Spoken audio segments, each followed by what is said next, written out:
Hello, this is Wakeman. And today, I will talk about how using discernment and seeking truth is about to become a disorder. If you are waking up to all the gaslight, deceptions, manipulations, and torture created by narcissists, you are using discernment and seeking truth. You are growing in consciousness and discernment and seeing reality clearly.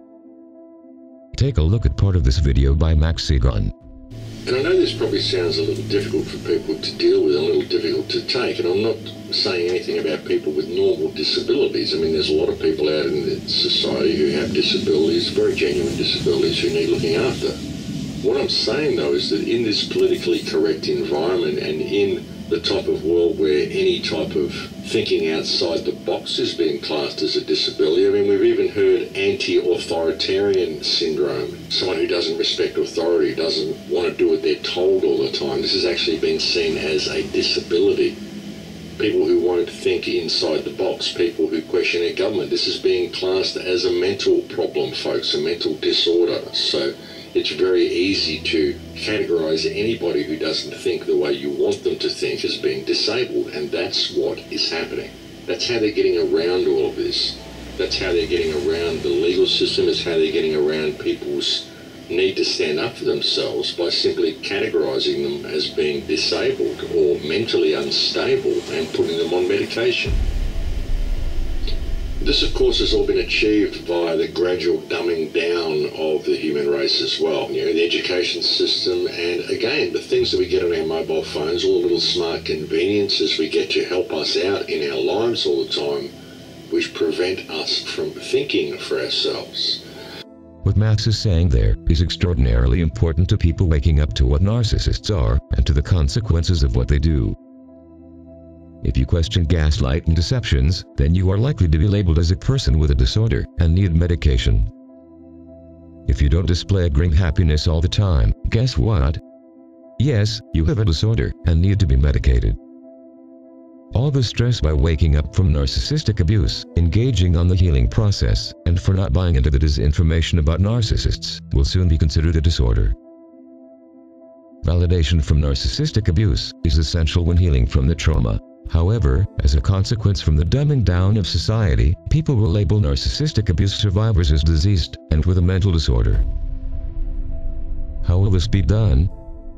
Look what is happening in China. In 2020, China plans to give all of its 1.4 billion citizens a personal score based on how they behave. So some people with low scores are already being punished if they want to travel. Nearly 11 million Chinese people can no longer fly, and 4 million are barred from trains. Next week, the program will start expanding nationwide. Ben Tracy is in China with what's behind the government's scoring system. Ben, this sounds like scary stuff. Good morning. Good morning. The government here says it is trying to purify society by rewarding those who are trustworthy and punishing those who are not. So like the credit score that most Americans get for how they handle their finances, Chinese citizens are now getting social credit scores based on everything from whether they pay their taxes on time to how they cross the street. When Leo Hu recently tried to book a flight, he was told he was banned from flying because he's on the list of untrustworthy people. Leo was a journalist who was ordered by a court to apologize for a series of tweets he wrote and was then told his apology was insincere. I can't buy property. My child can't go to private school, he says. You feel you're being controlled by the list all the time. And the list is now getting longer, as every Chinese citizen is being assigned a social credit score, a fluctuating rating based on a range of behaviors. It's believed that community service and buying Chinese-made products can raise your score. Fraud, tax evasion, and smoking in non-smoking areas can drop it.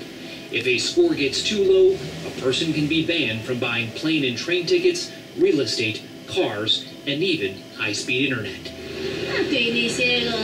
It's a good thing, this woman says. There should be punishment for people who can't behave. China's growing network of surveillance cameras makes all of this possible. The country already has an estimated 176 million cameras, and it plans to have more than 600 million installed by 2020. It can recognize more than 4,000 vehicles. Xu Li is the CEO of SenseTime, one of China's most successful artificial intelligence companies. It has created smart cameras for the government that can help catch criminals, but also track average citizens. This knows every person, every bike, every car, every bus. We can tell whether it is an adult, a child, a male or female. In several big cities in China, including here in Shanghai, the government is even tracking jaywalkers. Cameras record them going through intersections, zero in on their face, and then publicly shame them on nearby video screens. Ken Dwoskin has studied China's economic and political culture for more than 3 decades. He says how the new scoring system truly works is kept secret and could be easily abused by the government. How far into people's daily mundane activities does this go? Well, I think that the government and the people running the plan would like to go as deeply as possible to determine how to allocate benefits and also how to impact and shape their behavior. China has implemented a system that will push people to not be seen with a disorder by giving them the social score. If individuals do not maintain the right behaviors dictated by the state and the social score goes down, these individuals will not be given access to transportation and perhaps even food. Please check the links on the comment section below for further information on this. Narcissists need to further control people with shame, and they do not want survivors believing, in any way, shape or form, in a public setting, that your point of view is as legitimate as anybody else's, and you are sane as anybody else's as well. The way narcissists will impose their gaslight back on you is by saying you have a disorder. An effective way you can get ready for it is by getting your house in order. If you're listening to this video and feel this channel has helped you with truthful information, please help me to keep on producing videos with your contribution by clicking on the PayPal or the Patreon link, available in the description below. God bless you. Please remember, knowledge is from God.